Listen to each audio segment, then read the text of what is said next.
तो आइए इस बेहतरीन लर्निंग जर्नी की शुरुआत करते हैं इस पहले चैप्टर से।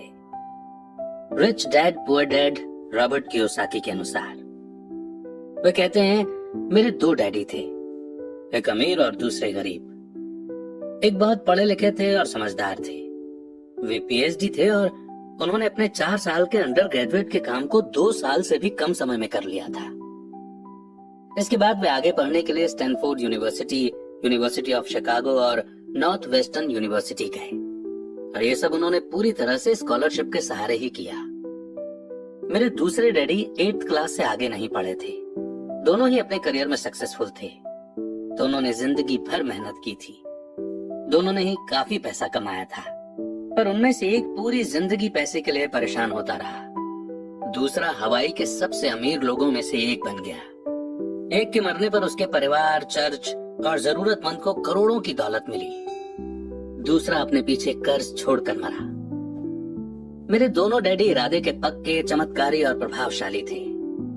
दोनों ने मुझे सलाह दी, पर उनकी सलाह एक जैसी नहीं थी।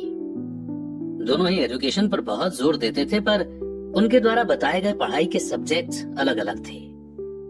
अगर मेरे पास सिर्फ एक ही डैडी होते तो मैं या तो उनकी सलाह मान लेता या फिर उसे ठुकरा देता। क्योंकि सलाह देने वाले दो थे, इसलिए मेरे पास दो बिल्कुल अलग अलग विचार होते थे, एक अमीर आदमी का और दूसरा गरीब आदमी का। किसी भी एक विचार को सीधे सीधे मान लेने या न मानने के बजाय मैं उनकी सलाह पर काफी सोचा करता था, उनकी तुलना करता था और फिर खुद के लिए फैसला किया करता था। समस्या ये थी कि अमीर डैडी अभी अमीर नहीं थे और गरीब डैडी अभी गरीब नहीं थे। दोनों ही अपना करियर शुरू कर रहे थे और दोनों ही दौलत और परिवार के लिए मेहनत कर रहे थे, पर पैसे के बारे में दोनों के विचार और नजरिए एकदम अलग थे। एग्जाम्पल के तौर पर एक डैडी कहते थे कि पैसे का मोह ही सभी बुराइयों की जड़ है, जबकि दूसरे डैडी कहा करते थे पैसे की कमी ही सभी बुराइयों की जड़ है। जब मैं छोटा था तो मुझे दोनों डैडियों की अलग अलग सलाह से दिक्कत होती थी। एक अच्छा बच्चा होने के नाते मैं दोनों की बातें सुनना चाहता था। परेशानी ये थी कि दोनों एक जैसी बातें नहीं कहते थे। उनके विचारों में जमीन आसमान का फर्क था, खासकर पैसे के मामले में। मैं काफी लंबे समय तक ये सोचा करता कि उनमें से किसने क्या कहा और क्यों कहा और उसका नतीजा क्या होगा। मेरा बहुत सा समय सोच विचार में ही गुजर जाता था। मैं खुद से बार बार इस तरह के सवाल पूछा करता, उन्होंने ऐसा क्यों कहा? और फिर दूसरे डैडी की कही हुई बातों के बारे में भी इस तरह के सवाल पूछता। काश मैं ये बोल सकता कि हाँ वे बिल्कुल सही हैं, मैं उनकी बातों से पूरी तरह से सहमत हूँ, या ये कहकर मैं सीधे उनकी बात ठुकरा सकता था। बुढ़े को ये नहीं पता कि वो क्या कह रहा है। अब क्योंकि दोनों ही मुझे प्यारे थे, इसलिए मुझे खुद के लिए सोचने पर मजबूर होना पड़ा। इस तरह सोचना मेरी आदत बन गई, जो आगे चलकर मेरे लिए बहुत फायदेमंद साबित हुई। अगर मैं एक ही तरह से सोच पाता तो ये मेरे लिए इतना फायदेमंद नहीं होता। पैसों का सब्जेक्ट स्कूल में नहीं बल्कि घर पर पढ़ाया जाता है। शायद इसीलिए अमीर लोग और ज्यादा अमीर होते जाते हैं, जबकि गरीब और ज्यादा गरीब होते जाते हैं, और मिडिल क्लास कर्ज में डूबा रहता है। हम में से ज्यादातर लोग पैसे के बारे में अपने माता पिता से सीखते हैं। कोई गरीब पिता अपने बच्चों को पैसे के बारे में क्या सिखा सकता है? वो सिर्फ इतना ही कह सकता है कि स्कूल जाओ और मेहनत से पढ़ो। हो सकता है वो बच्चा अच्छे नंबरों से कॉलेज की पढ़ाई पूरी कर ले, फिर भी पैसे के मामले में उसकी मानसिकता और उसके सोचने का ढंग एक गरीब आदमी जैसा ही बना रहेगा। ये सब उसने तब सीखा था जब वो छोटा बच्चा था। पैसों का टॉपिक स्कूलों में नहीं पढ़ाया जाता। स्कूलों में एकेडमिक और प्रोफेशनल स्किल्स पर जोर दिया जाता है, न कि पैसों से जुड़े स्किल पर। इससे ये साफ हो जाता है कि जिन स्मार्ट बैंकर्स, डॉक्टर्स और अकाउंटेंट्स के स्कूल में अच्छे नंबर आते हैं, वे जिंदगी भर पैसे के लिए संघर्ष क्यों करते हैं। हमारे देश पर जो भारी कर्ज लदा हुआ है, वो भी काफी हद तक उन बेहद पढ़े लिखे राजनेताओं और गवर्नमेंट ऑफिसर्स के कारण हुआ है, जो इकोनॉमिक पॉलिसी बनाते हैं। और मजे की बात यह है कि वो पैसों के बारे में बहुत कम जानते हैं। मैं अक्सर नई सदी में आने वाली समस्याओं के बारे में सोचता हूँ। तब क्या होगा जब हमारे पास ऐसे करोड़ों लोग होंगे जिन्हें फाइनेंशियल और मेडिकल हेल्प की जरूरत होगी। पैसों से जुड़ी मदद के लिए या तो वे अपने परिवारों पर या फिर गवर्नमेंट पर निर्भर होंगे। क्या होगा जब मेडिकेयर और सोशल सिक्योरिटी के पास का पैसा खत्म हो जाएगा? किस तरह कोई देश तरक्की कर पाएगा अगर पैसे के बारे में पढ़ाई की जिम्मेदारी माता पिता के ऊपर छोड़ दी जाएगी, जिनमें से ज्यादातर गरीब हैं या गरीब होंगे? क्योंकि मेरे पास 2 प्रभावशाली डैडी थे, इसलिए मैंने दोनों से ही सीखा। मुझे दोनों की सलाह पर सोचना पड़ता था। इस तरह से सोचते सोचते मैंने ये भी जान लिया कि किसी इंसान के विचार उसकी जिंदगी पर कितना जबरदस्त असर डाल सकते हैं। एग्जाम्पल के तौर पर एक डैडी को यह कहने की आदत थी, मैं इसे नहीं खरीद सकता। दूसरे डैडी इन शब्दों के इस्तेमाल से चिढ़ते थे। वे जोर देकर कहा करते थे कि मुझे इसके बजाय ये कहना चाहिए कि मैं इसे कैसे खरीद सकता हूँ। पहला सेंटेंस नेगेटिव है और दूसरा सवाल उठाने वाला। तो पहले में बात खत्म हो जाती है और दूसरे में आप सोचने के लिए मजबूर हो जाते हैं। मेरे जल्द ही अमीर बनने वाले डैडी ने मुझे समझाया कि जब हम कहते हैं कि मैं इसे नहीं खरीद सकता, तो हमारा दिमाग काम करना बंद कर देता है। इसके बजाय जब हम ये सवाल पूछते हैं कि मैं इसे कैसे खरीद सकता हूँ, तो हमारा दिमाग काम करने लगता है। उनका ये मतलब नहीं था कि आपका जिस चीज पर दिल आ जाए उसे खरीद ही लें। वे लगभग दीवानगी की हद तक अपने दिमाग को कसरत करवाना चाहते थे, क्योंकि उनके ख्याल से दिमाग दुनिया का सबसे ताकतवर कंप्यूटर है। मेरा दिमाग हर रोज तेज होता जाता है क्योंकि मैं इसकी कसरत करता रहता हूँ। ये जितना तेज होता जाता है, मैं इसकी मदद से उतना ही ज्यादा पैसा कमा सकता हूँ। उनका मानना था कि ये कहना कि मैं इसे नहीं खरीद सकता दिमागी आलस की पहचान है।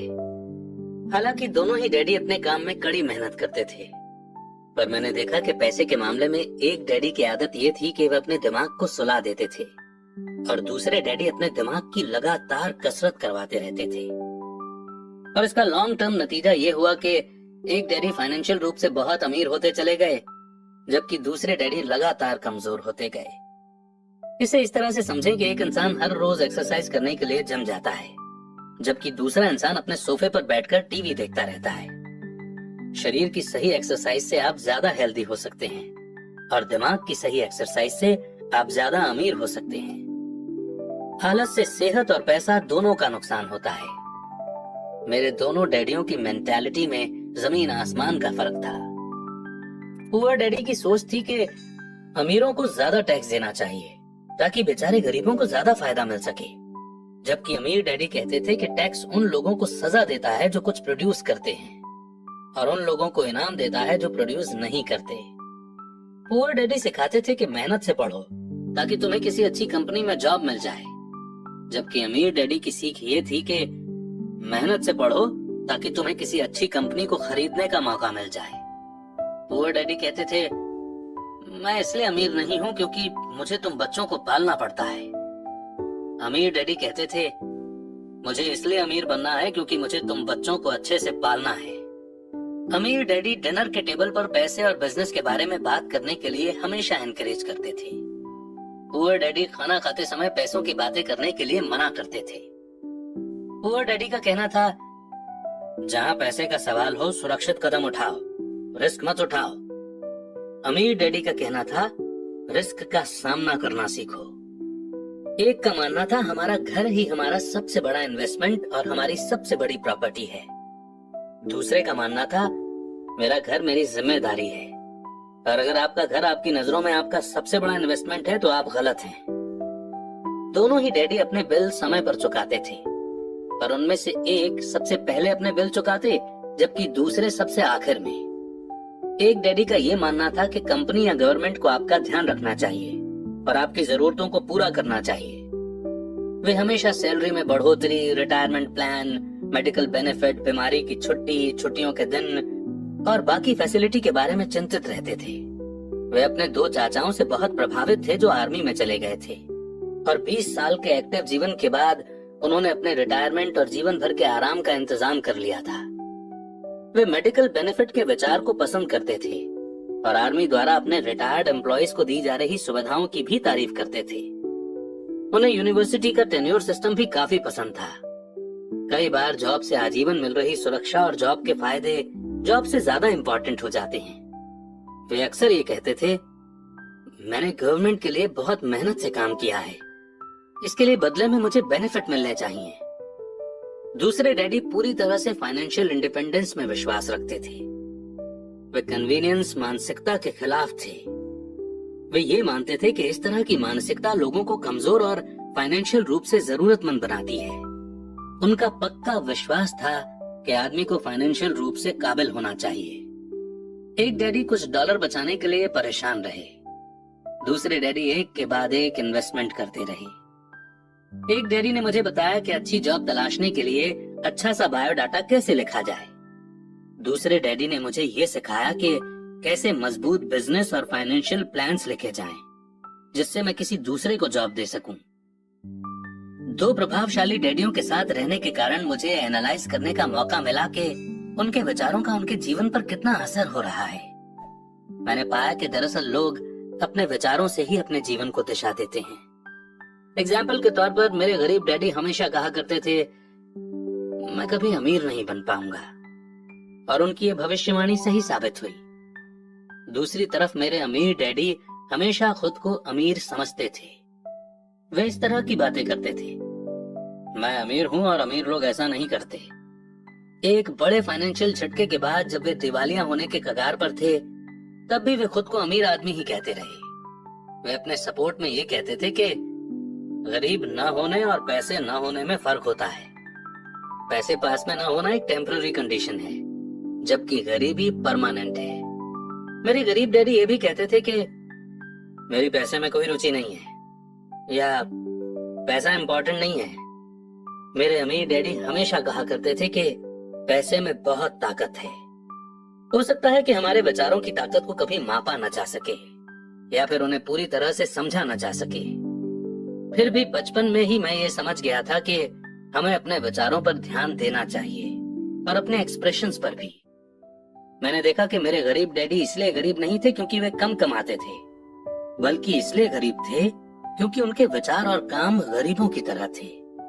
दो डैडी होने के कारण बचपन से ही मैं इस बारे में बहुत सावधान हो चला था कि मैं किस तरह की सोच अपनाऊं।